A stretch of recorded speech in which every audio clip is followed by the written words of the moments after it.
Masuk.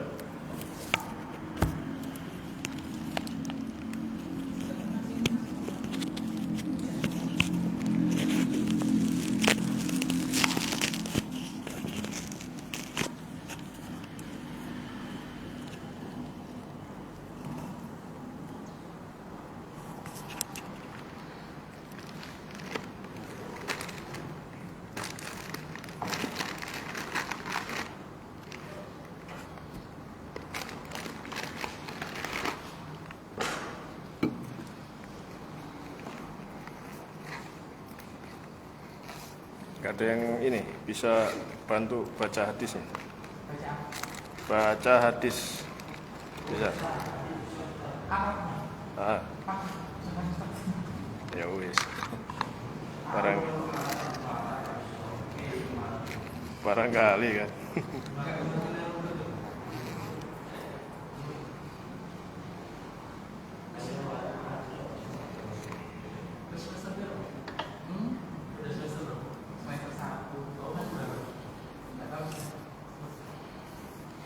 Dimatikan itu.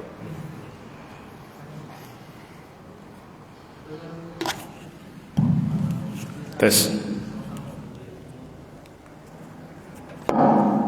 Nanti kalau mau beli bukunya kayak gini, hadisnya kumpulannya seperti ini, kecil kitabnya. Dia ini ada matan sama terjemahnya aja. Ya, penjelasannya dari mana ya nanti nyatet. Ya, nggak mahal kok ini bukunya ini. Kalau mau cari,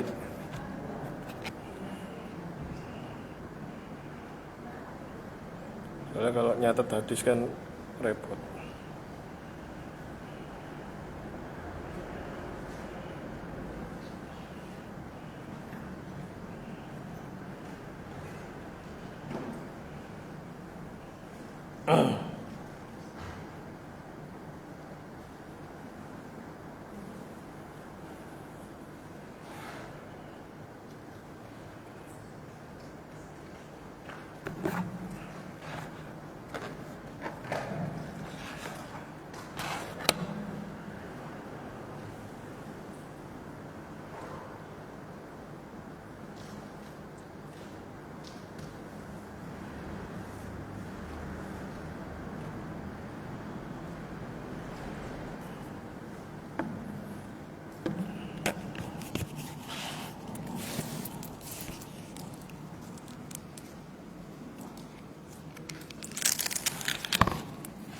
Sudah, siap.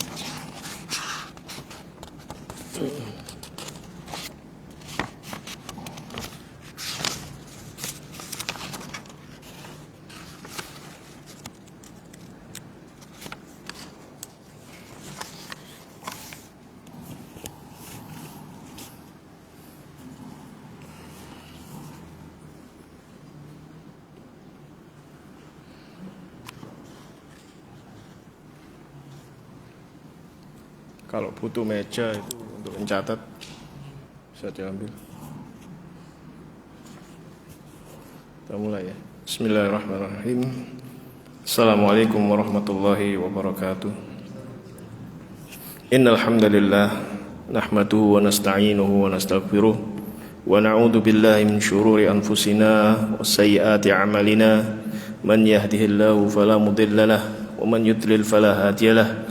أشهد أن لا إله إلا الله وحده لا شريك له وأشهد أن محمدا عبده ورسوله لا نبي ولا رسول بعده اللهم صل على محمد وعلى آله وصحبه أجمعين ومن تبعهم بإحسان إلى يوم الدين وقال الله تعالى في كتابه العظيم يا أيها الذين آمنوا اتقوا الله حق تقاته ولا تموتن إلا وأنتم مسلمون يا أيها الناس اتقوا ربكم الذي خلقكم من نفس واحدة وخلق منها زوجها وبث منهما رجالا كثيرا ونساء واتقوا الله الذي تساءلون به والأرحام إن الله كان عليكم رقيبا يا أيها الذين آمنوا اتقوا الله وقولوا قولا سديدا يصلح لكم أعمالكم ويغفر لكم ذنوبكم ومن يطع الله ورسوله فقد فاز فوزا عظيما أما بعد فإن أصدق الحديث كتاب الله وخير الهدى هدى محمد صلى الله عليه وعلى آله وسلم وشر الأمور محدثاتها فإن كل محدثة بدعة وكل بدعة ضلالة وكل ضلالة في النار. Ma'asyiral muslimin rahimani wa rahimakumullah, ikhwani fillah wa akhwati fid din, azani Allah wa iyyakum. Alhamdulillah, segala puji dan syukur marilah kita panjatkan kepada Allah Subhanahu wa taala yang senantiasa melimpahkan rahmat dan karunia-Nya kepada kita semua. Ya, di antara rahmat dan karunia-Nya adalah kemudahan yang diberikan kepada kita sehingga bisa hadir pada majelis ilmu di masjid ini pada hari Ahad yang berbahagia pagi hari ini. Ini adalah nikmat yang sangat besar dan banyak keutamaannya, sebagaimana dijanjikan oleh Nabi Shallallahu Alaihi Wasallam bagi mereka yang menuntut ilmu. Di antara keutamaannya adalah dikecualikan dari laknat. Rasulullah sallallahu alaihi wasallam pernah bersabda, ala innad dunya mal'unatun. Ketahuilah bahwasanya dunia itu terlaknat. Mal'unun ma fiha, terlaknat pula apa yang ada di dalamnya. Illa dzikrullah, kecuali zikir kepada Allah, wa ma walahu, dan ketaatan kepada Allah Subhanahu wa taala, wa alimun wa muta'alim, yakni orang yang mengajarkan ilmu dan juga belajar ilmu syar'i. Semoga salawat dan salam senantiasa tercurah kepada Nabi kita yang mulia Rasulullah Muhammad sallallahu alaihi wasallam. Baik. Pada pagi hari ini kita akan mulai kajian perdana yang membahas kitab yang berjudul Umdatul Ahkam. Umdatul Ahkam min kalami khairil anam.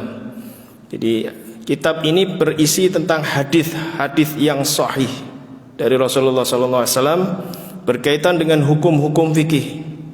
Nah, kita akan belajar dari hadis-hadis yang sahih ini tentang permasalahan-permasalahan yang seputar fikih. Kita ambil dari hadis yang sahih. Nah, kitab Umdatul Ahkam ini disusun oleh Syekh Abdul Ghani Al-Maqdisi rahimahullahu taala. Beliau bernama Syekh Abdul Ghani Ibnu Abdul Wahid Ibnu Ali Ibnu Surur Ibnu Rafi' Ibnu Hasan Ibnu Ja'far Al-Jimma'ili. Beliau dilahirkan di kota Jama'in. Jama'in itu sekitar 40 km dari Ramallah, Palestina. Beliau dilahirkan pada tahun 541 Hijriah, tahun yang sama dengan kelahirannya Al-Imam Ibnu Qudamah Al-Maqdisi. Dan mereka berdua pun juga melakukan rihlah dalam menuntut ilmu, melakukan perjalanan untuk menuntut ilmu. Berdua ini, di antaranya mereka pergi ke Baghdad, Baghdad di Irak. Mereka berdua berguru pada guru yang sama di situ. Banyak ulama di sana. Di antaranya, di antara guru beliau adalah Syekh Abdul Qadir Al-Jilani. Abdul Qadir Al-Jilani ini adalah seorang ulama besar yang berada di atas manhaj Ahlus Sunnah wal Jamaah.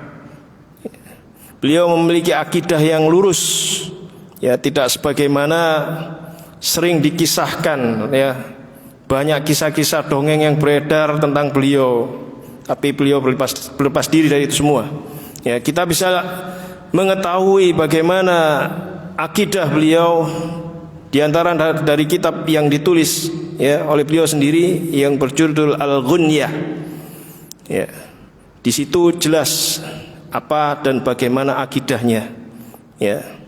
Adapun kisah-kisah yang berbau khurafat, takhayul dan lain sebagainya, maka penisbatan ini tidak bisa diterima begitu saja, ya, karena beliau di atas akidah yang tidak seperti itu.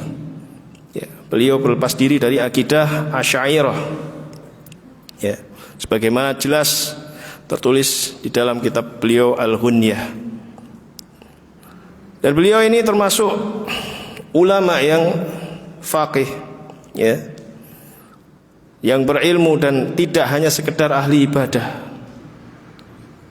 Sehingga dengan ilmunya itu beliau bisa mengenali mana yang hak, mana yang batil. Ya, di antara karomah beliau ini yang sahih, ya, sebagaimana dikisahkan oleh para ulama yang thiqah, dan termasuk di antaranya ahlul hadis. Suatu ketika Syekh Abdul Qadir Al-Jilani ini, ya, tengah melakukan perjalanan. Ya, perjalanan. Ya, ketika itu nggak ada sepotong awan pun, panas, ya, nggak ada sepotong awan pun. Tiba-tiba datang awan menaungi, ya, datang lagi, ya, seolah-olah ada payungnya, ya, ada naungannya di atasnya itu. Kemudian dari atas awan itu, ya, muncul sesosok makhluk. Ya, kemudian makhluk ini tadi ngomong, ya, wahai Abdul Qadir, aku adalah Tuhanmu. Aku telah menghalalkan apa yang telah aku haramkan, ya, dan aku mengharamkan apa yang telah aku halalkan untuk kamu. Ya. Kira-kira benar nggak itu yang ngomong Tuhan? Ya. Syekh Abdul Qadir Jailani tahu itu. Ya. Kamu bukan Tuhan, ya, kamu setan sebenarnya. Ya. Ya, dengan ilmu kita bisa memahami itu bukan Allah Subhanahu wa taala. Karena apa? Yang namanya halal dan haram, ya, maka tidak ada kekhususan. Ya, ketika itu berlaku umum, maka tidak ada satupun orang yang kemudian akan lepas dari hukum itu. Ya, Syekh Abdul Qadir Al-Jilani tahu seperti itu. Ya, makanya langsung kemudian, ya, beliau mengenali itu bukan Rabbnya melainkan setan. Ya, kata makhluk tadi bilang, ya, sesungguhnya aku telah menyesatkan 60 orang ahli ibadah sebelum kamu. Ya, artinya sebelumnya, ya, si setan ini sudah menyesatkan 60 orang. Ya, ini pentingnya kita memiliki ilmu, ya, khususnya berkaitan dengan akidah yang sahih. Ya. Kemudian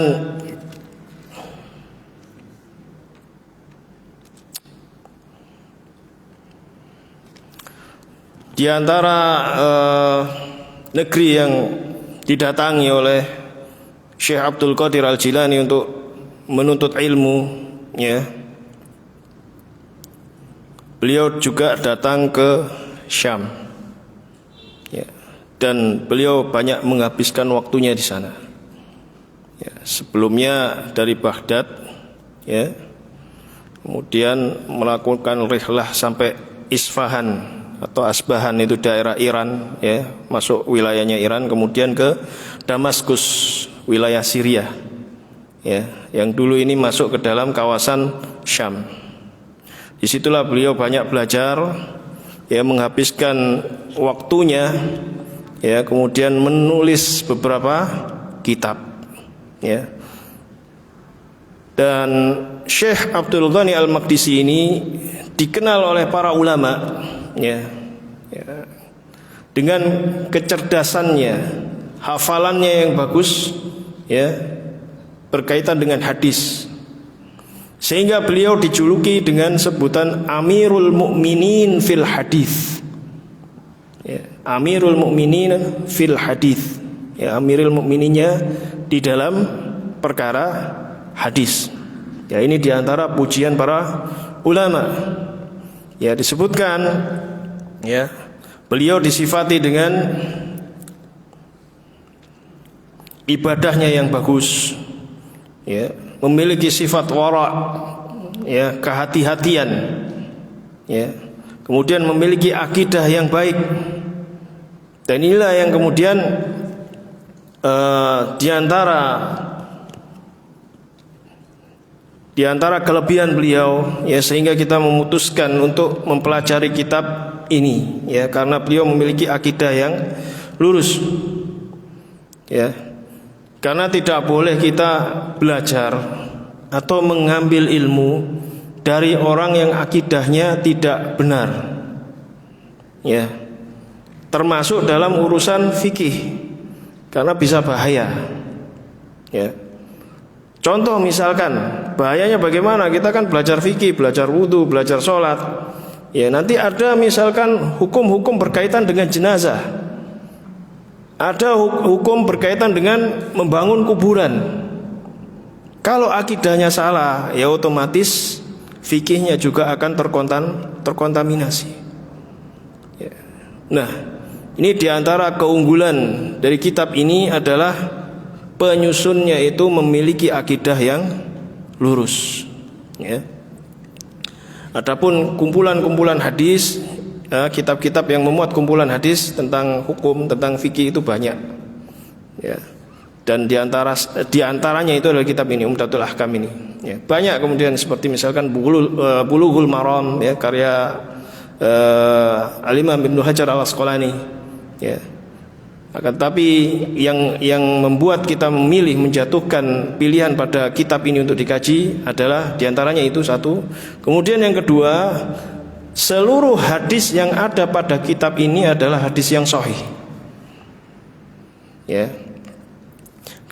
Karena latar belakang penulisan kitab ini, ya, Syekh Abdul Ghani Al-Maqdisi ini didatangi oleh beberapa orang ulama, ya, dari teman-teman beliau, yang meminta untuk disusunkan atau dibuatkan kitab yang memuat tentang hadis-hadis hukum yang berasal dari hadis yang disepakati oleh dua imam, yaitu Al-Imam Al-Bukhari dan Muslim, ya.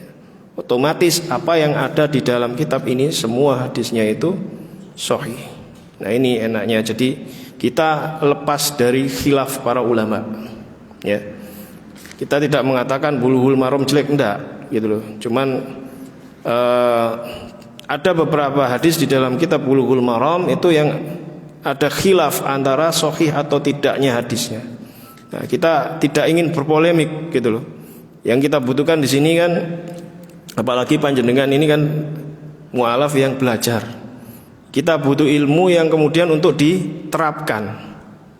Jadi tidak kemudian berpolemik ini hadisnya sahih atau enggak, ya. Jadi lebih langsung fokus pada pembahasannya, ya. Oke. Kemudian beliau ini, ya, Syekh Abdul Ghani Al-Maqdisi ini banyak menulis kitab, ya, bahkan lebih dari 40 judul kitab, ya. Ini hanya salah satunya aja yang kecil sebenarnya, ya. Kitabnya kecil dan tipis. Ini kalau di dalam bentuk terjemahannya kayak gini. Kalau matannya bahasa Arabnya mungkin setengahnya ini, ya, tipis, ya. Tapi di dalamnya ada bab tentang ibadah dan juga ada bab tentang muamalah, ya. Semoga Allah mudahkan bagi kita untuk bisa mengkaji kitab ini sampai tuntas, ya. Baik. Dan beliau Syekh Abdul Ghani Al-Maqdisi ini wafat pada tahun 600 Hijriah, ya. Lahirnya 541, wafatnya 600 Hijriah. Jadi enggak terlalu panjang usianya, ya. Tapi ya Masya Allah, usianya itu membawa keberkahan, ya. Baik. Nah, ini pentingnya bagi kita untuk kemudian memanfaatkan waktu yang sebaik-baiknya. Baik, kita langsung masuk pada pembahasan hadisnya. Saya baca yang sesuai dengan apa yang ada di kitab yang diterjemahkan, ya, jadi supaya nggak bingung nantinya.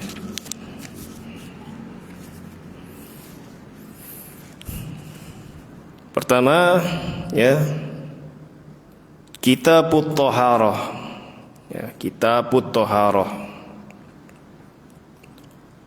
Qala al-muallif rahimahullahu ta'ala an Umar ibn al-Khattab radhiyallahu anhu qala sami'tu Rasulullah sallallahu alaihi wasallam yaqul innamal a'malu binniyat, ya, wa fi riwayatin binniyah, wa innamal likulli imri'in ma nawa, faman kanat hijratuhu ila Allahi wa rasulihi fa hijratuhu ila Allahi wa rasulihi, wa man kanat hijratuhu ila dunya yusibuha aw imra'atin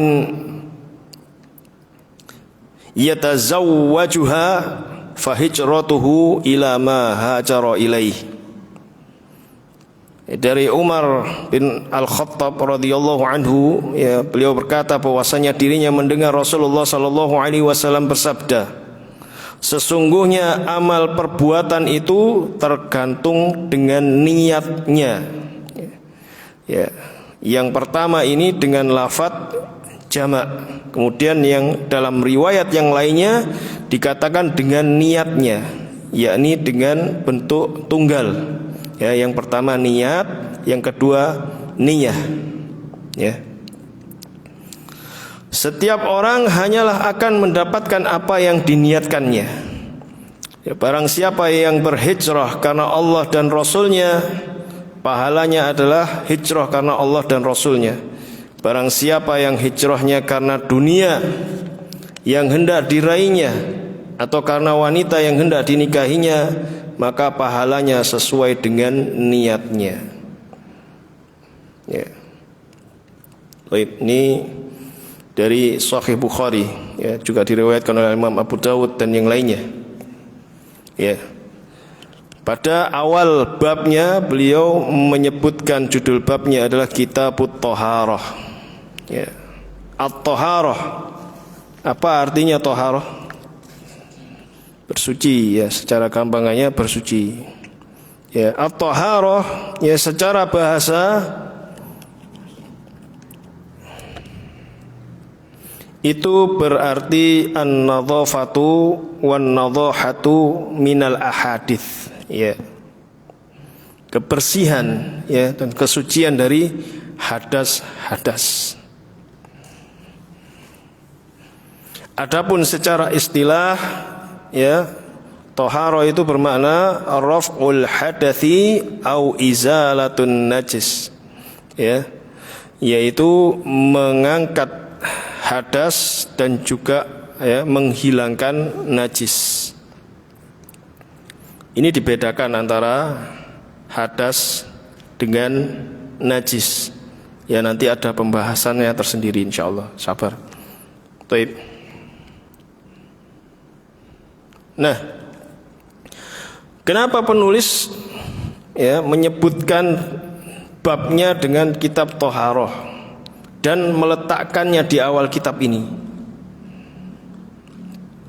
Ya, karena Thaharah ini sangat penting. Hubungannya apa? Dengan ibadah sholat, yang dia termasuk ke dalam rukun Islam, ya. Rukun Islam yang keberapa? Yang kedua. Jadi rukun Islam yang paling penting setelah syahadat, ya. Nah, ini urgensinya kenapa kemudian diletakkan di depan, ya. Dan beliau rahimahullahu taala, ya, meletakkan hadis yang pertama, ya, pada kitab Thaharah ini adalah hadis tentang niat. Ya. Hadis tentang niat. Kenapa? Karena segala amalan yang dilakukan itu bergantung pada niatnya. Ya. Segala sesuatu amalan itu bergantung pada niatnya. Sahnya ataupun rusaknya amalan tersebut, ya, sempurnanya pahalanya atau berkurangnya, juga amalan itu merupakan ketaatan ataupun maksiat, ya, itu tergantung pada amalnya. Dan di dalam hadis tersebut, ya, Rasulullah sallallahu alaihi wasallam menyebutkan dengan lafaz innamal a'malu, depannya ada innama, Ya, kalau di dalam bahasa Arab ya, susunan bahasa Arab kalau ada innama itu berarti ada pembatasan. Ya. Artinya apa? Ya, amal itu hanya terbatas pada niatnya. Ya. Makanya yang didapatkan seseorang ketika beramal hanya tergantung pada niatnya. Ya. Di sini Nabi SAW ya memberikan permisalan ya bagi mereka yang melakukan hijrah. Ya.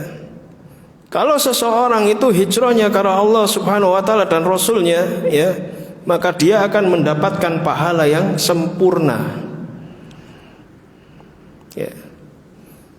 Kemudian beliau SAW memberikan permisalan bagi seseorang yang hijrahnya untuk urusan dunia, ya, atau wanita yang akan dinikahinya, ya, maka yang didapatkan ya apa yang sesuai dengan dia niatkan. Ya. Baik. Nah, kemudian barang siapa yang dia ya meniatkan amalnya itu ya bercampur dengan riya. Riya itu maksudnya dia ingin dilihat oleh orang lain sehingga dia mendapatkan pujian. Ya, maka dia akan mendapatkan dosa.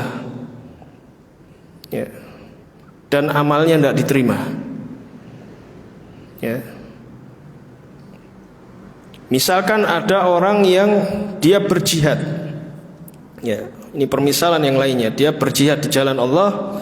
Dia tujuannya semata-mata hanyalah untuk menegakkan kalimat Allah Subhanahu wa taala.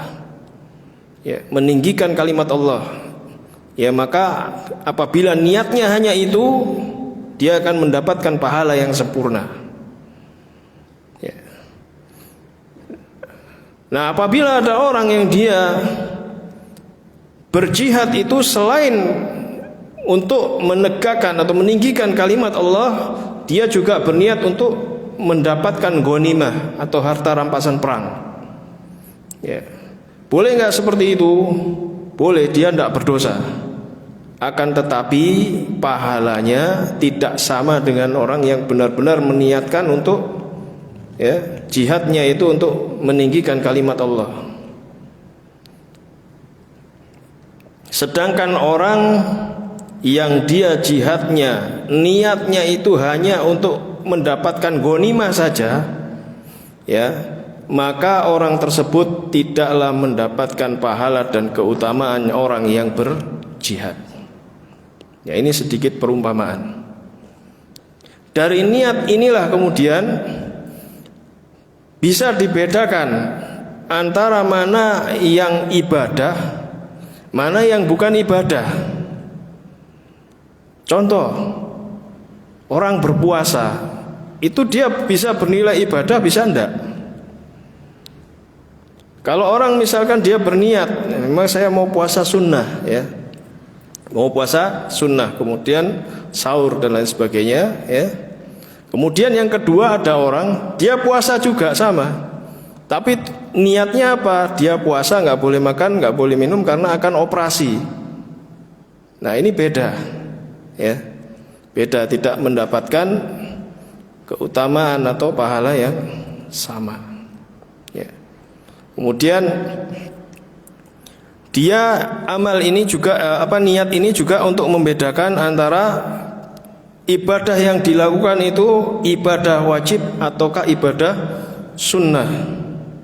Ya, amal membedakan antara keduanya itu. Niat itu membedakan antara kedua itu. Kemudian niat itu juga bisa membedakan satu amalan itu berupa ibadah ataukah maksiat. Ya.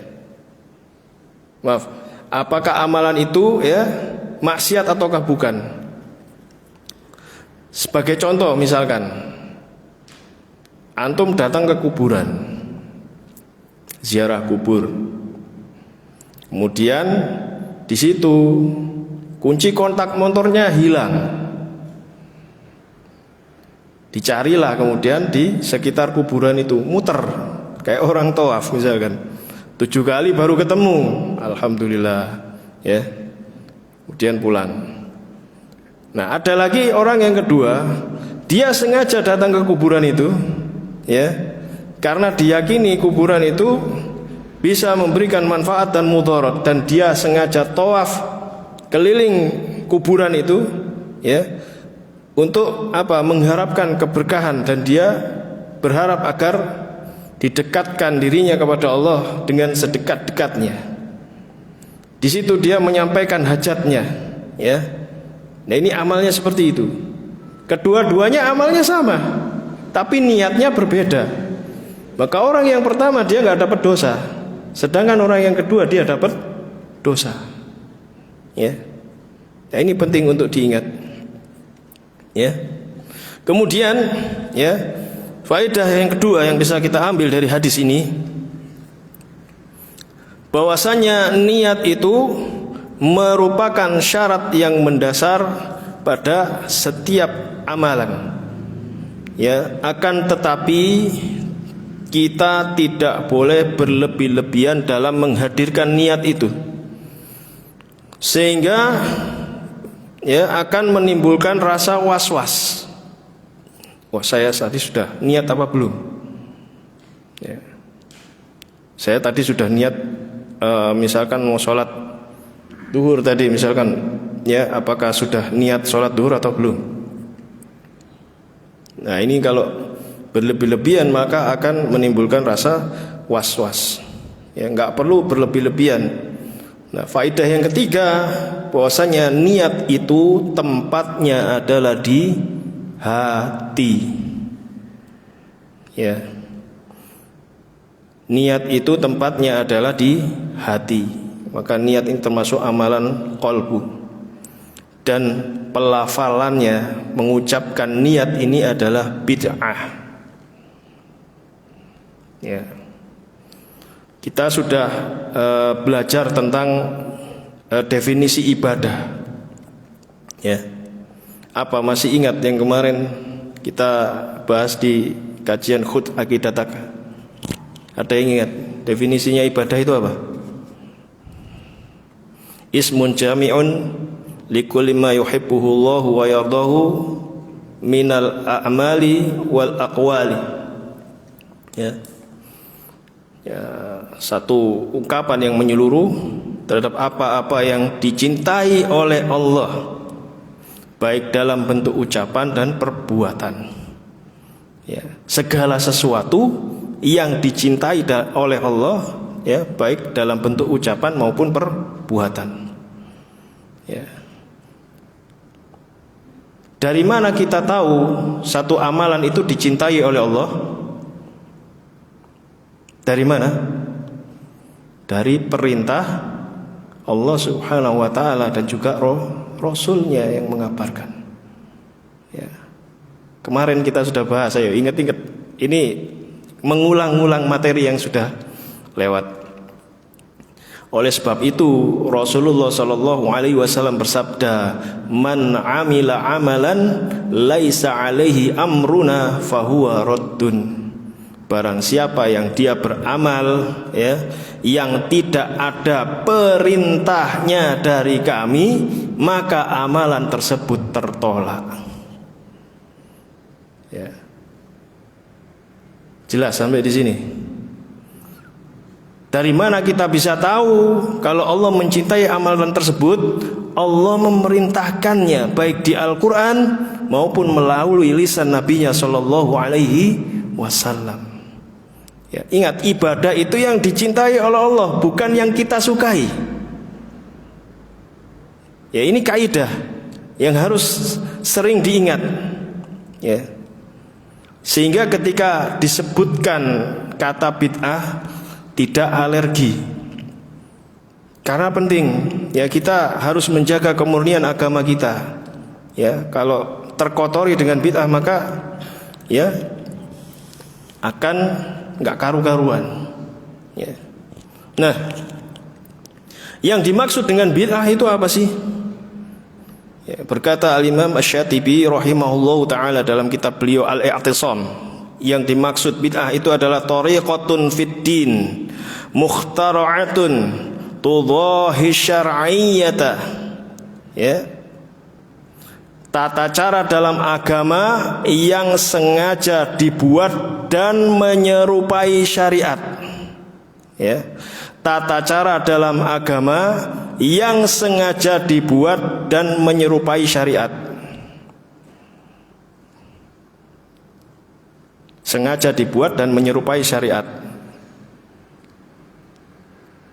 Jadi ini syariat bukan?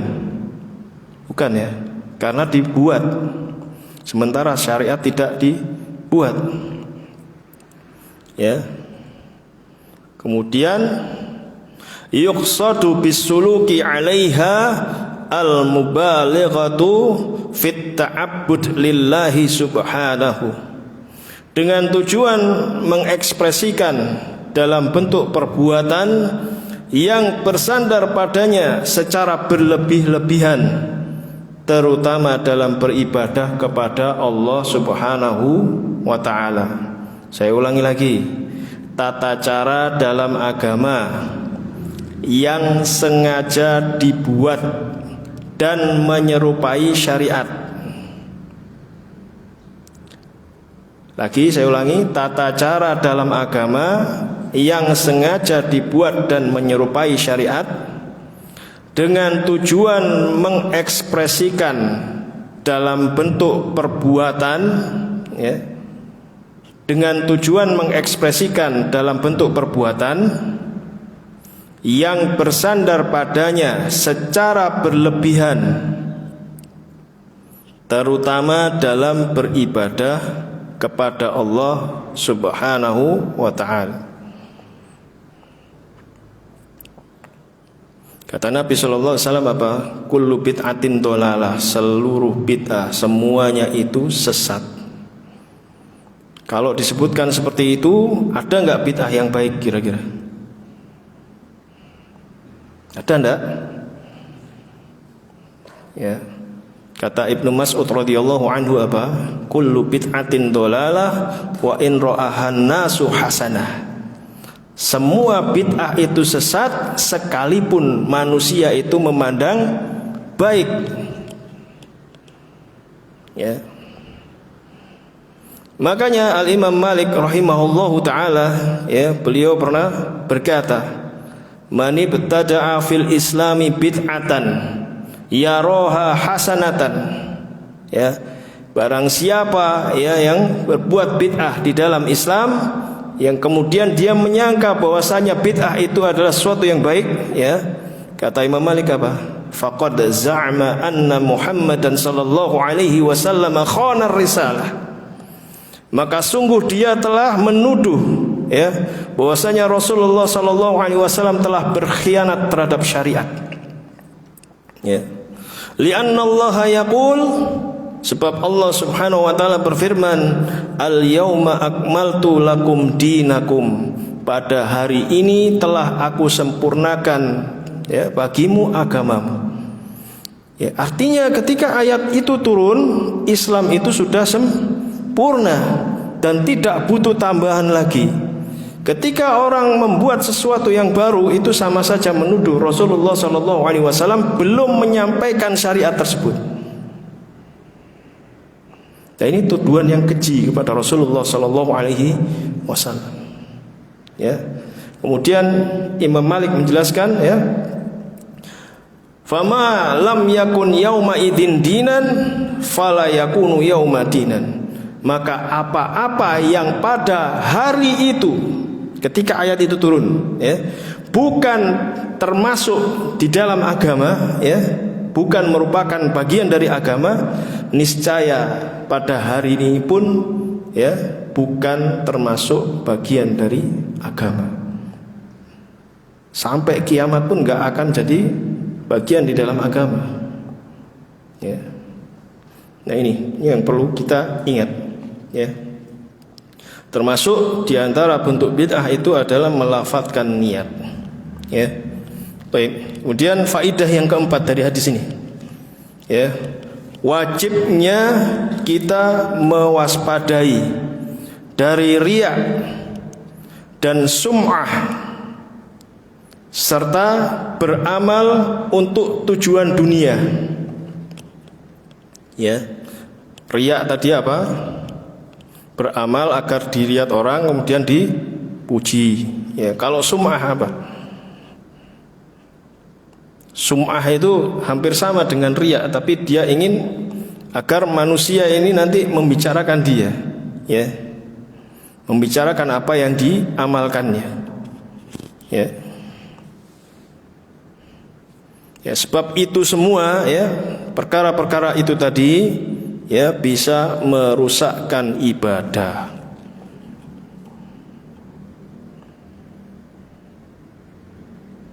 Kemudian yang nomor 5,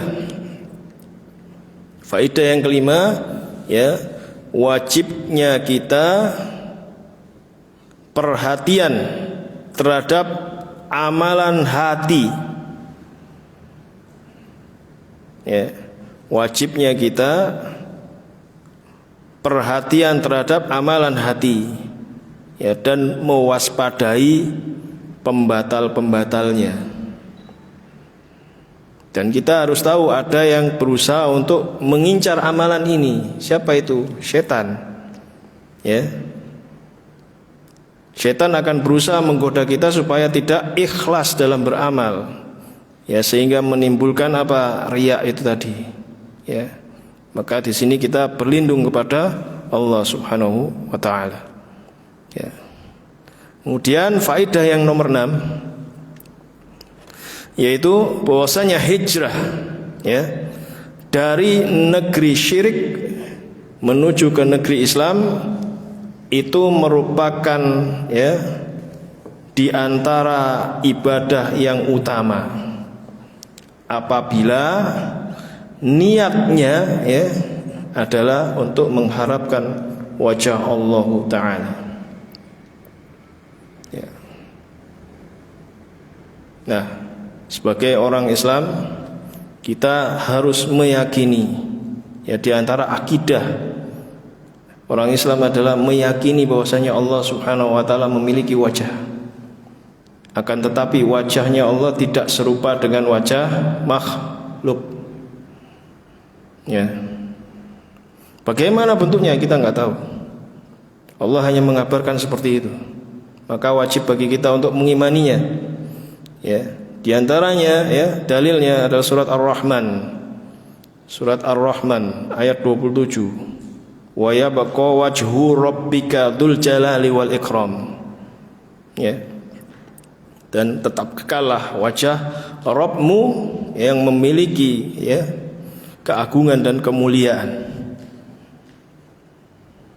Nah, kalau dikatakan ayat ini kan yang menunjukkan Dzul Jalali wal Ikram atau pemilik kemuliaan dan keagungan ini kan Allahnya. Ya, kalau secara bahasa, secara rangkaian dari bahasa Arab, maka yang disifati memiliki keagungan dan kemuliaan itu adalah wajah Allah. Ya, sekilas saja saya jelaskan, soalnya kalau saya jelaskan secara nahwunya akan panjang dan nanti malah nggak paham. Kalau yang disifati, ya, Dzul Jalali wal Ikram itu adalah Allahnya, ya, maka seharusnya ayat tersebut berbunyi wa yabqa wajhu rabbika dzil jalali wal ikram.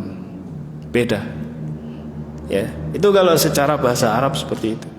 Ya, ini makanya kita penting untuk mempelajari bahasa Arab, yaitu, ya, diantaranya untuk memahami kitabullah dan sunnah Rasul SAW yang memang, ya, berasal dari bahasa Arab, dan tidak bisa kemudian kita belajar dari terjemahan karena dipahaminya itu tidak dengan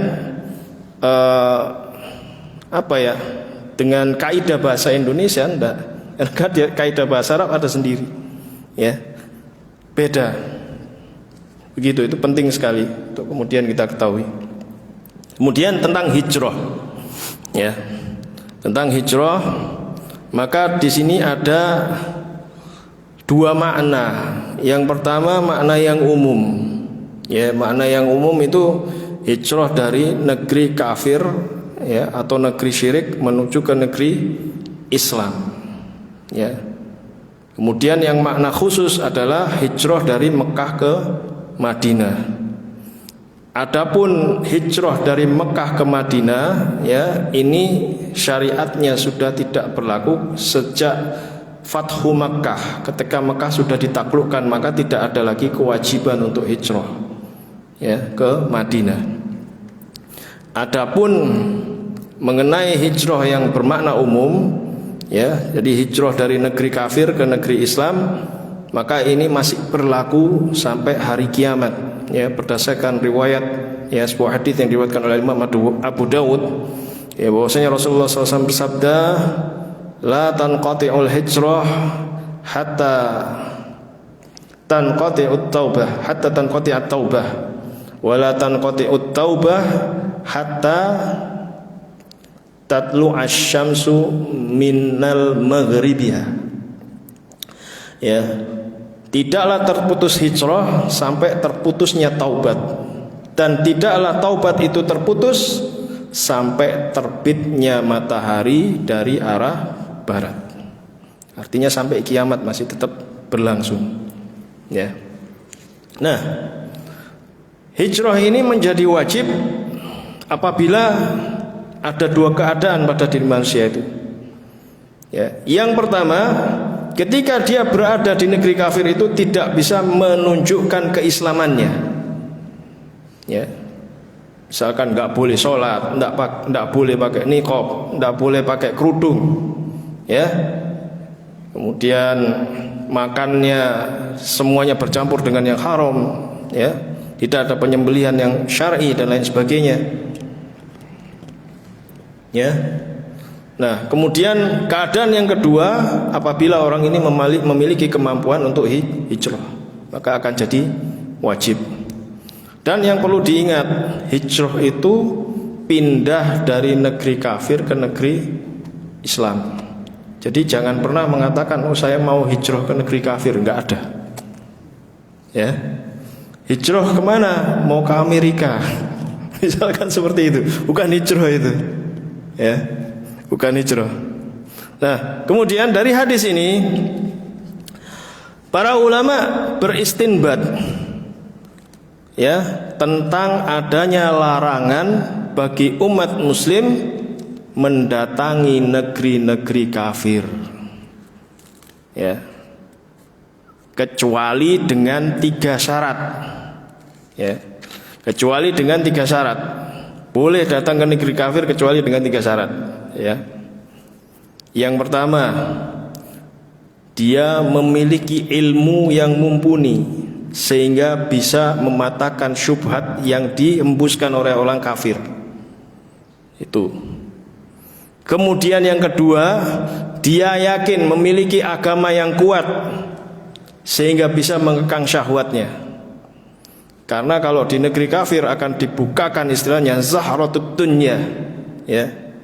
Semuanya di situ akan ada yang maksiat itu, khomer, perzinahan dan lain sebagainya, dan itu legal setelah dipertontonkan di khalayak umum, ya.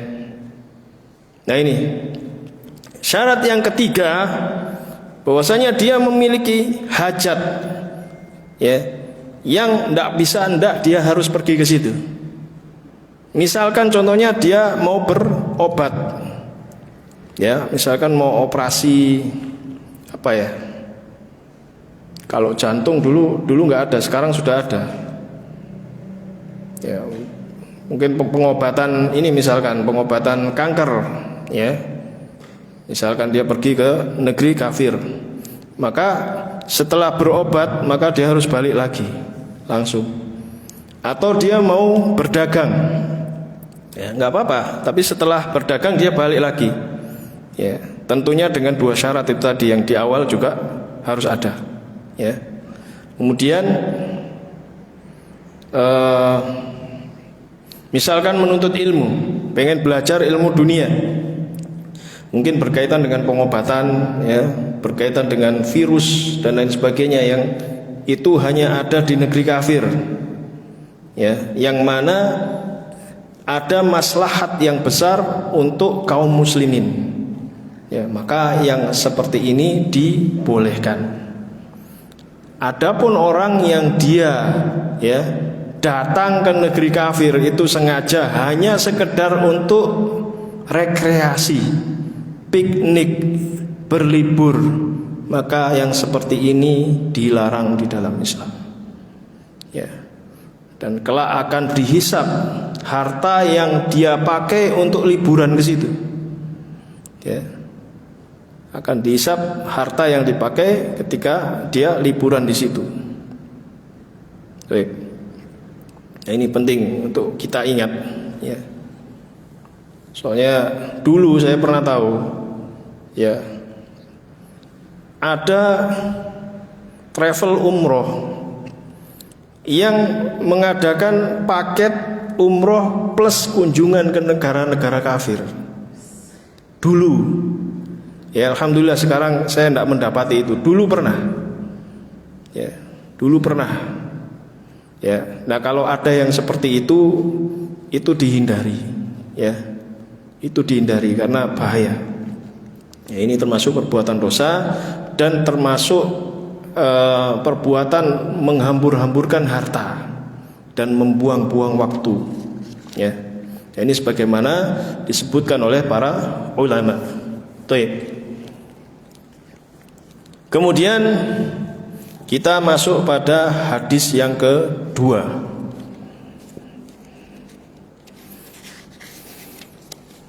Al-haditsu tsani.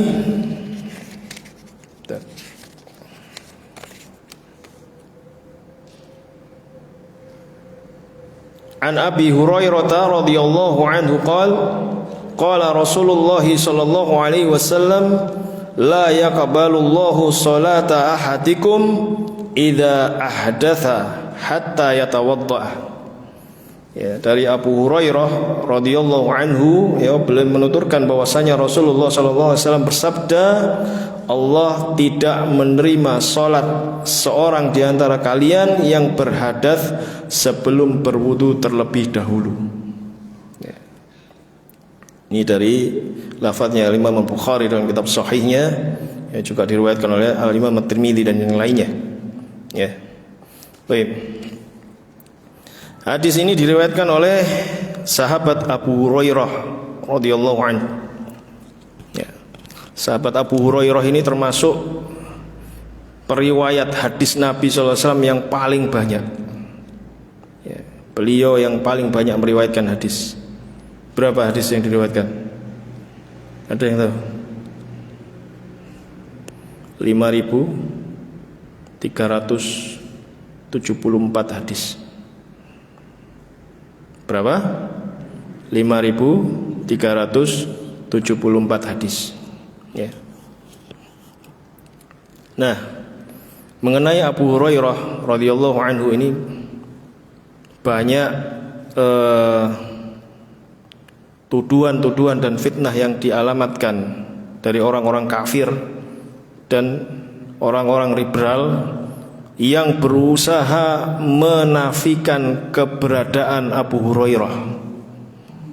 Kenapa seperti itu? Abu Hurairah ini termasuk sahabat yang berjumpa dengan Rasulullah SAW di akhir-akhir hayat beliau. Ya, disebutkan oleh para ulama, Abu Hurairah mendampingi Rasulullah SAW hanya selama 4 tahun. Selama 4 tahun. Ya. Kisahnya, ya, beliau ini asalnya dari Yaman. Nama aslinya itu adalah Abdus Syams. Apa kalau diartikan hamba matahari? Makanya kemudian diganti namanya oleh Rasulullah SAW jadi Abdurrahman ibnu Sakhar. Siapa namanya? Abdurrahman ibnu Sakhar. Ya, ini nama yang diberikan oleh Rasulullah SAW. Ya. Nah, Abu Hurairah ini menjumpai Nabi SAW di Khaybar. Ya, di Madinah. Ketika tahun Khaybar, yaitu tahun 7 Hijriah. Tahun 7 Hijriah. Ya. Nah, Beliau juga sempat menghadiri perang Khaybar, ya, pengusiran kaum muslimin terhadap orang-orang Yahudi. Ya. Baik. Nah, para ulama berselisih pendapat mengenai keislaman Abu Hurairah ini sejak kapan? Apakah sejak tahun 7 Hijriah atau sebelumnya? Maka yang lebih kuat, ya, dengan berdasarkan dalil yang ada, Abu Hurairah ini sudah masuk Islam sejak berada di Yaman, ya, melalui dakwahnya Tufail ibnu Amr ad-Dausi, ya, karena Abu Hurairah ini juga dari kabilah Daus di Yaman, ad-Dausi, ya. Dan dikisahkan, ya, ada riwayat yang menyebutkan bahwasanya tidaklah dakwanya Tufail ini diterima oleh ayahnya dan satu orang saja dari suku Daus, yaitu Abu Hurairah. Nah, ini yang menguatkan pendapat tersebut. Adapun beliau berjumpa dengan Rasulullah SAW itu, ya, baru di tahun Khaybar atau tahun 7 Hijriah, ya. Hampir bersamaan juga dengan kabilah-kabilah yang lainnya dari Yaman, ya, seperti Abu Musa al-Ash'ari dan yang lain-lainnya, yang mana mereka ini datang terlebih dahulu ke Habasyah karena mengira Nabi berada di Habasyah. Nah, kemudian balik ke Madinah barengan sama rombongan yang tadinya hijrah di Habasyah, ya, pimpinannya Ja'far ibn Abi Thalib radhiyallahu anhu, ya. Nah, mereka yang dari Habasyah ini datang setelah perang Khaybar, ya, duluan Abu Hurairah. Nah, sedikit saya sampaikan ini, ya, di antara syubhatnya orang kafir, ya, mereka menyebutkan bahwasanya di dalam hadis Sahih Bukhari, ya, disebutkan bahwasanya Abu Hurairah itu sholat dengan Dzul Yadain, seorang yang namanya Dzul Yadain. Ya, padahal, ya, dari riwayat Az-Zuhri menyebutkan bahwasanya Dzul Yadain ini meninggal dunia pada perang Badr. Nah, ini kalau bisa antum catat, karena orang-orang misionaris akan mengembuskan isu-isu seperti ini. Yang benar adalah yang wafat di perang Badar itu bukan Dzul Yadain, tapi Dushimalain, ya, sebagaimana persaksian dari para ulama dan disebutkan oleh Al-Imam Ibnu Hajar Al-Asqalani rahimahullah dalam kitab Fathul Bari, bahwasanya Az-Zuhri telah salah dalam menyebutkan nama sahabat yang wafat di perang Badar tersebut. Nah, ini jadi kita tahu, ya, ketika ada syubhat kita tahu bagaimana cara mengcounternya. Baik, ya.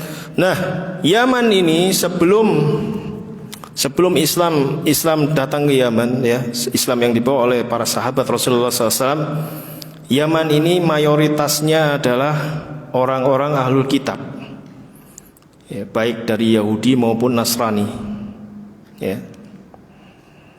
Kebanyakannya dari ahlul kitab, dan diantara yang terkenal adalah Yahudi Najran, yang mereka sempat datang ke Rasulullah SAW. Datang ke Rasulullah SAW. Ya, ini lucunya, ya, lucunya mereka ini sebelum berangkat, ya, sebelum sampai, ketika dalam perjalanan, maaf, ada di antara mereka, ya, yang ada di rombongan ini terpleset dari hewan tunggangannya, kemudian mencaci maki Rasulullah SAW. Ya, ini dikisahkan oleh di dalam riwayat Sahih Bukhari, dan diantaranya juga disebutkan oleh Syekhul Islam Ibn Taimiyah rahimahullah taala. Ya, terpleset dari tunggangan, kemudian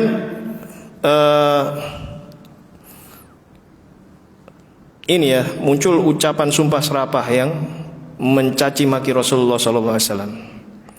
Kemudian salah satu di antara pembesar-pembesar mereka itu mengingatkan, kamu jangan begitu, sesungguhnya dia itu nabi. Nah, ini belum sampai sudah ngomong gitu. Ya. Sebelum sampai ketemu Nabi SAW sudah ngomong seperti itu. Akan tapi ketika sampai ya bertemu Nabi SAW, mereka mengingkarinya. Ya, nggak mau beriman, padahal tahu itu Rasulullah SAW itu Nabi. Ya, tapi mereka nggak mau masuk Islam. Ini latar belakang kemudian turunnya syariat jizyah, ayat yang berkaitan dengan jizyah. Ya. Akhirnya mereka memilih untuk membayar jizyah dan mereka dibiarkan untuk pulang ke daerahnya, ini di Yaman. Sampai tiba zamannya Khalifah Umar bin Khattab, mereka benar-benar diusir dari Yaman karena melakukan praktek riba. Ya, ini sedikit cerita ya berkaitan dengan ahlul kitab. Baik. Nah, berdasarkan hadis yang nomor 2 ini ya, di antara faidah hadis yang bisa kita ambil, yang pertama adalah sesungguhnya sholatnya orang yang berhadas itu tidaklah diterima ya sebelum dia berwudu terlebih dahulu, bersuci terlebih dahulu, maaf, dari hadas yang besar dan juga hadas yang kecil, maaf. Ya, sesungguhnya sholatnya orang yang berhadas itu tidaklah diterima sebelum mereka bersuci terlebih dahulu dari hadas yang besar dan juga hadas yang kecil. Ya. Hadas yang besar bersuci dengan apa? Mandi. Ya, mandi janabah dan lain sebagainya. Ya. Kemudian, nah ini mandi janabah karena junub dengan mandi biasa ya supaya seger, beda kan ya. Kalau orang niatnya mandi memang untuk mandi janabah, maka dia bisa menghilangkan hadas besar. Tapi kalau dia nggak niat untuk mandi janabah ya, meskipun seger, meskipun bersih, dia masih berhadas. Paham ya sampai di sini ya? Maksudnya ini ada hubungannya dengan pembahasan niat ya. Baik. Kemudian kalau hadas kecil maka dihilangkan dengan berwudu. Kemudian faidah yang kedua ya, bahwasanya hadas itu dia membatalkan wudu. Ya, hadas itu membatalkan wudu dan juga membatalkan sholat. Beda dengan najis. Najis itu tidak membatalkan wudu, tapi dalam beberapa keadaan dia bisa membatalkan sholat. Kok bisa? Ada contohnya. Ya, riwayat dari Rasulullah SAW ketika melakukan sholat. Ya, Rasul sholat dengan menggunakan sendal. Ya. Karena Masjid Nabawi itu nggak kayak gini, pakai karpet seperti yang saat ini, enggak. Dulu benar-benar beralaskan tanah, ya, pakai sendal. Kemudian malaikat Jibril memberitahu Nabi Shallallahu Alaihi Wasallam bahwasanya di sendalnya itu ada najisnya. Maka beliau Shallallahu Alaihi Wasallam melepaskan sandalnya itu, ya, yang kemudian diikuti para sahabat. Ya, kemudian selesai sholat ditanya oleh Rasulullah, kenapa kok kalian melepas sendal? Ya, kami melihat engkau melepas sendal maka kami mengikutinya. Ya, ini semangatnya para sahabat untuk mengikuti Rasulullah SAW. Ya, makanya mereka dijamin masuk surga.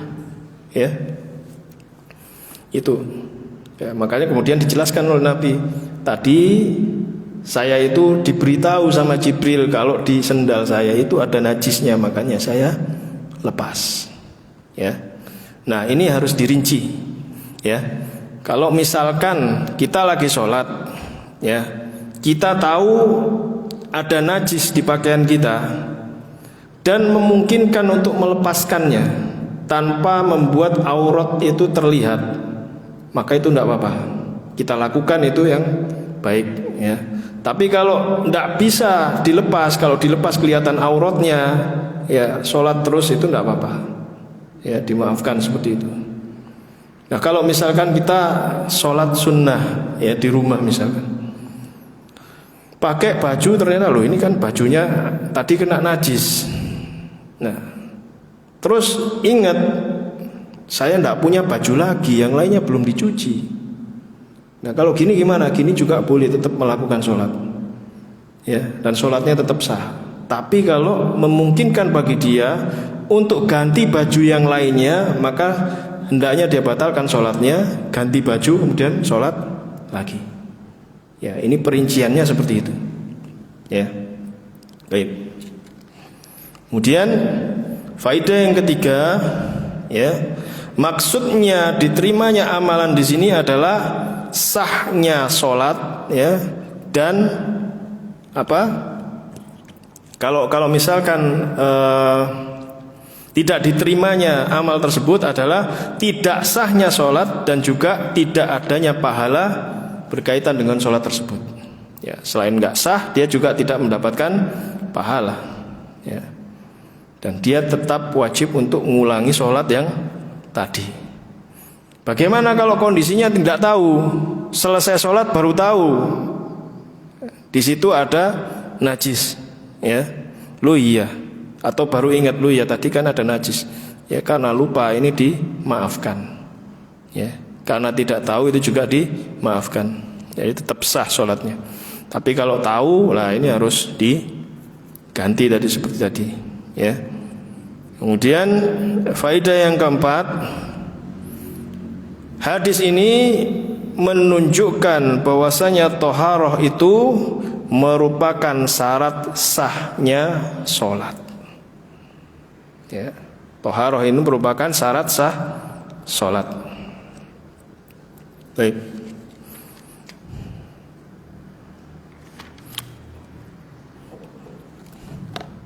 Mungkin itu dulu yang kita sampaikan pada pertemuan kali ini, ya. Kalau ada yang mau ditanyakan silakan. Sallallahu ala nabiyina Muhammad wa ala alihi washabbihi wasallam. Wa akhir da'wana alhamdulillahi rabbil alamin. Atau kalau mau ditulis enggak apa-apa. Ada yang mau ditanyakan?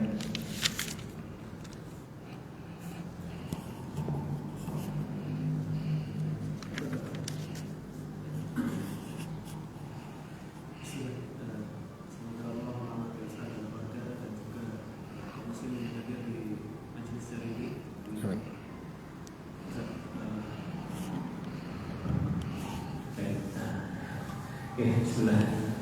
Semoga Allah merahmati Ustaz dan keluarga dan beserta kaum muslimin yang hadir pada majelis hari ini. Ustaz, ada dua pertanyaan Ustaz yang diperbolehkan.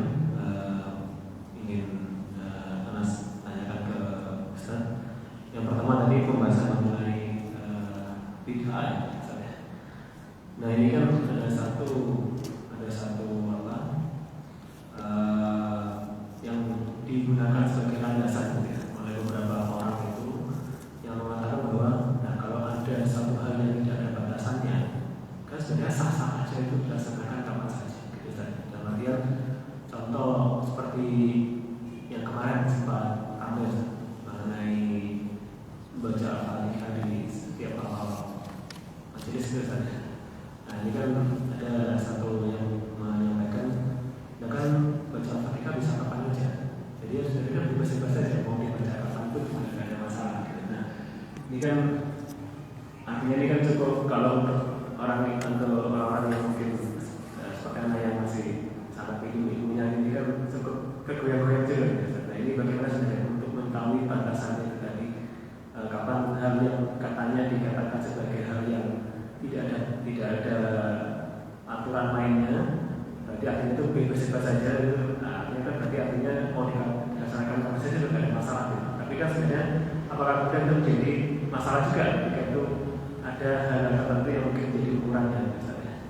Itu yang pertama. Yang kedua mengenai hijrah yang disampaikan ini kan hijrah dari negeri syirik dan kafir ke negeri Islam. Kalau mengenai lingkungan sekitar, contoh seperti lingkungan kantor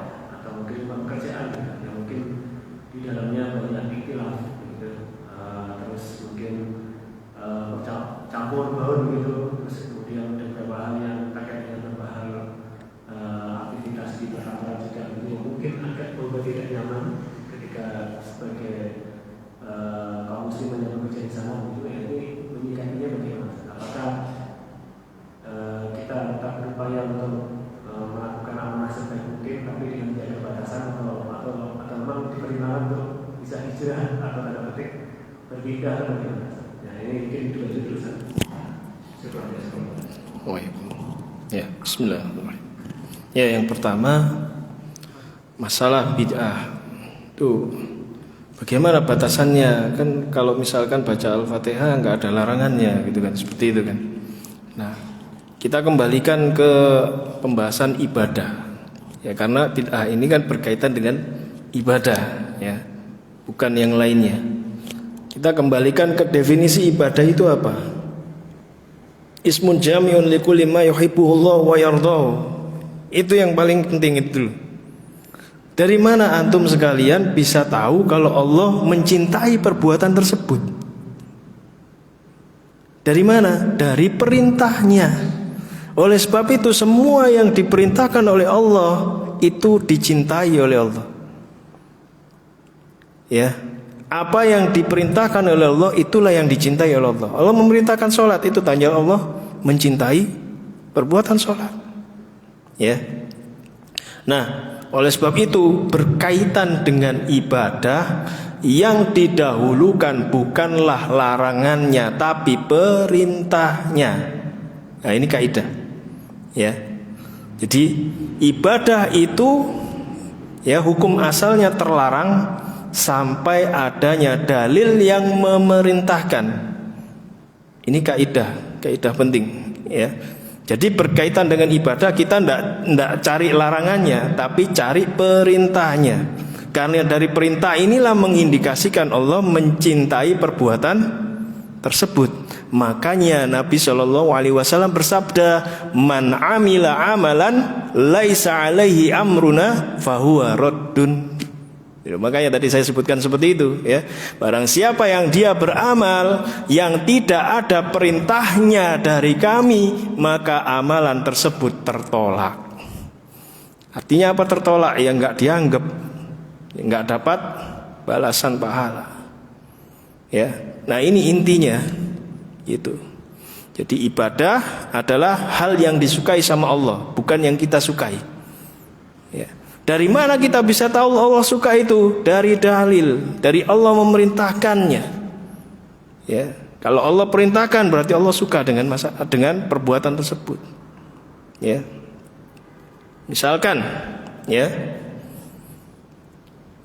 ini ibu-ibu sekalian, banyak yang ibu-ibu. Kalau misalkan muslimah, ya, kalau sedang haid kan nggak boleh puasa, nggak boleh sholat, ya. Ini kan termasuk larangannya Allah. Allah memerintahkan jangan sholat ketika haid, Allah memerintahkan jangan puasa ketika haid. Allah mencintai perbuatan tersebut. Dan ini juga merupakan bentuk ibadah. Makanya panjenengan yang muslimah ketika menjumpai 10 hari terakhir bulan Ramadan kemudian haid, jangan pernah berkecil hati. Oh, saya tidak bisa beribadah. Lah itu ibadah. Itu loh.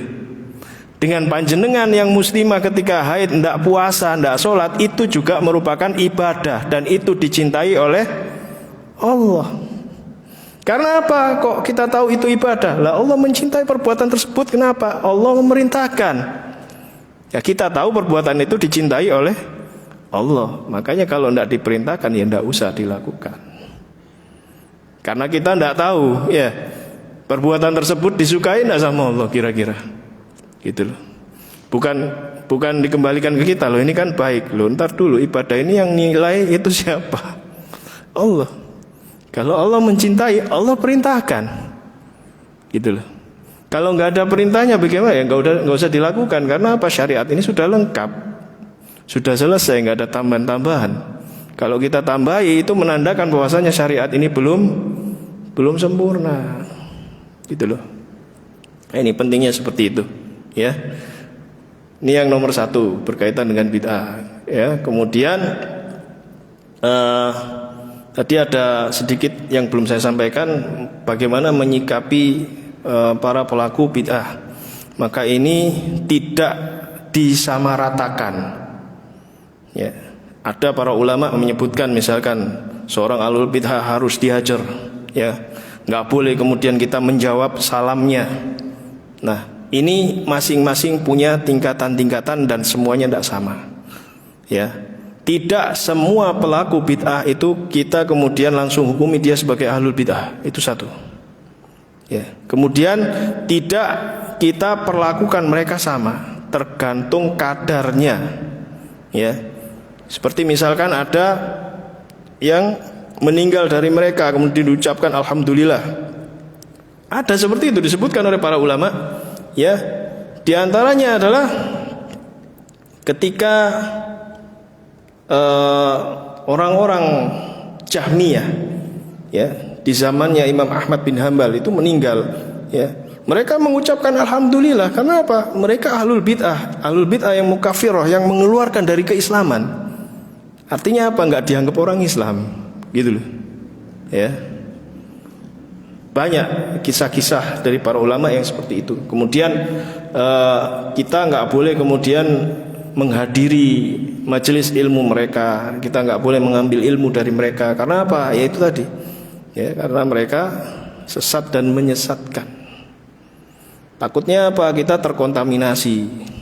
Sekarang mengatakan, wah enggak apa-apa, saya tahu kok itu enggak boleh, saya cuma gak enak aja pengen datang. Nanti lama-lama apa? Jadi mendukung. Ya, nah ini sebaiknya dihindari hal-hal seperti ini. Ya. Baik. Kemudian berkaitan dengan hijrah lingkungan. Ya, wallahu alam, yang kami dapati hijrah di sini adalah berkaitan dengan seorang yang tinggal di negeri tertentu. Ya, bukan berkaitan dengan lingkungan. Kalau misalkan lingkungan itu, ya, dia tidak bisa menampakkan keislamannya. Misalkan kerja di tempat yang dia tidak bisa sholat, ya lebih baik pindah. Tidak bisa sholat 5 waktu, misalkan dikasih istirahatnya tidak pas dengan waktu sholat. Nah itu memang lebih baik pindah. Ya, karena agama ini merupakan darurat yang paling besar. Ya, darurat yang paling besar minad din. Ya, maka itu yang penting. Kemudian berkaitan dengan ikhtilat, memang sebaiknya enggak, gitu loh. Kalau misalkan memang ada ikhtilat, sebaiknya tidak.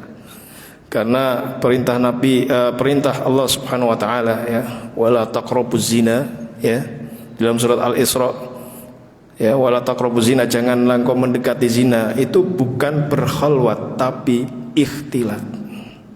Silakan dibuka tafsirnya, para ulama akan menyebutkan seperti itu. Ya, maka sebaiknya cari yang tidak ada ikhtilatnya sebisa mungkin.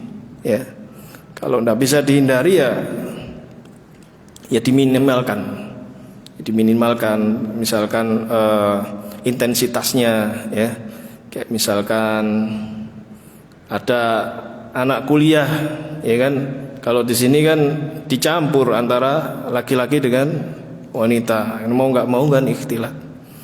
Ya, dia menjaga dirinya jangan intens, ya, jangan intens untuk komunikasi dengan lawan jenis, ya, kecuali memang itu sangat penting sekali, dan itu hanya dilakukan sebatas kadar pentingnya itu tadi. Jadi kalau nggak ada kepentingan, ya nggak usah kayak basa-basi lah, nggak usah, ya. Dan kemudian yang penting lagi adalah menjaga pandangan. Kita tetap menjaga pandangan, kita tundukkan pandangan kita, jangan melihat mereka yang khususnya tidak menutup aurat apalagi. Ya itu saja sih, ya, Allah alam, itu nasihat yang bisa saya berikan. Baik, cukup.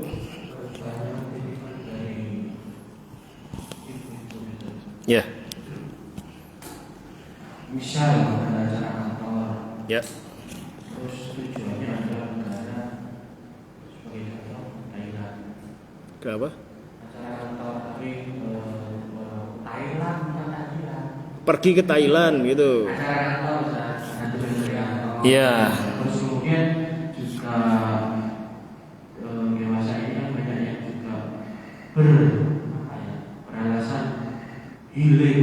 Nah itu. Stres apa? Terus akhirnya kan berpikir kembali lah kemana lah. Yang akhirnya mayoritas banyak Allah terbuka, banyak tempat beribadah non muslim itu bagaimana? Ya. Tadi sudah disebutkan ya masalah berpergian ke negeri-negerinya orang kafir, bagaimana hukumnya, ya sudah disebutkan. Nah, bagaimana kalau ada acara kantor? Ini perlu dirinci. Acara kantor ini dalam konteksnya itu kedinasan atau gathering yang isinya di situ rekreasi. Ya itu tadi kayak healing itu tadi. Tapi dibikin berjamaah. Kemana? Ke Thailand. Ya. Nah ini perlu dirinci. Kalau misalkan itu acara kedinasan yang dia tidak bisa untuk datang, ya sebaiknya dia banyak-banyak beristighfar kepada Allah, ya silakan dia datang sesuai dengan kadar yang diperlukan. Paham maksud saya? Misalkan dia ke Thailand, kemudian di situ ada meetingnya ya di hotel itu misalkan, ya sudah di hotel aja, jangan keluar jalan-jalan, ya sudah di hotel saja, nggak usah keluar jalan-jalan ke pantai, jangan, ya sudah meeting sudah pulang, ya mau cari oleh-oleh Ustadz di bandara saja, ya. Mau ke pantai, nah ini lain lagi. Ya, mau healing, mau rekreasi, ingat nanti dihisap hartanya. Ya, setiap yang dikeluarkan itu, ya, itu akan ditanya sama Allah untuk apa kamu belanjakan. Ya, itu termasuk perbuatan membuang-buang uang, membuang-buang waktu. Ya, maka yang seperti ini ditinggalkan. Ya, kalau misalkan memang kunjungan kerja, ya sesuai dengan itu. Apa itu agendanya, ya diikuti. Ya. Kecuali misalkan ya di sela-sela itu ya ada acara gathering, ya gatheringnya nggak usah ikut. Gatheringnya nggak usah ikut. Misalkan gathering ke pantai nggak usah ikut. Kan nggak apa-apa kan? Masa gathering nggak ikut kena SP3 enggak kan? Lah iya. Gitu mungkin ya. Ya Allah taala alam. Ada lagi? Ini tentang foto hero. Tentang air yang kita pakai. Saya mendapatkan info beberapa hotel di kota-kota besar itu sekarang menggunakan water treatment, yang mana air dari limbah mereka diolah lagi, kemudian dikasih, ya pokoknya diolah lagi untuk dipakai lagi. Nah itu hukumnya seperti apa menurut Gus? Karena itu kan limbah yang mungkin ada tadinya air seni atau apa-apa gitu. Itu nanti ada pembahasannya insya Allah. Kalau dibahas sekarang nggak enak. Nanti ada waktunya insya Allah. Ya sabar. Kenapa? Ya kalau misalkan dia menjamin itu benar-benar disucikan, nggak apa-apa. Ya sama kayak hukumnya vaksin yang dia dibiakkan melalui darahnya babi. Ya kemudian disucikan dari itu sehingga tidak ada kandungan babinya lagi, nggak apa-apa. Itu singkatnya seperti itu. Allah taala alam. Sudah ya? Ya, itu pertemuan kali ini kita cukupkan sampai di sini. Ya insyaallah Ahad depan kita kembali mengkaji Khuts Aqidatak ya. Ya untuk sabar, dicatat karena setiap ilmu yang disampaikan insyaallah saling berhubungan. Ya. Ya kita tutup ya, semoga ini semua dapat bermanfaat ya. Apa yang bisa diambil di sini ya, berasal dari Allah dan Rasulnya. Kalau kesalahan itu datangnya dari saya, ya saya mohon maaf ya. Subhanakallahumma wa bihamdik, asyhadu an la ilaha illa anta astaghfiruka wa atubu ilaik.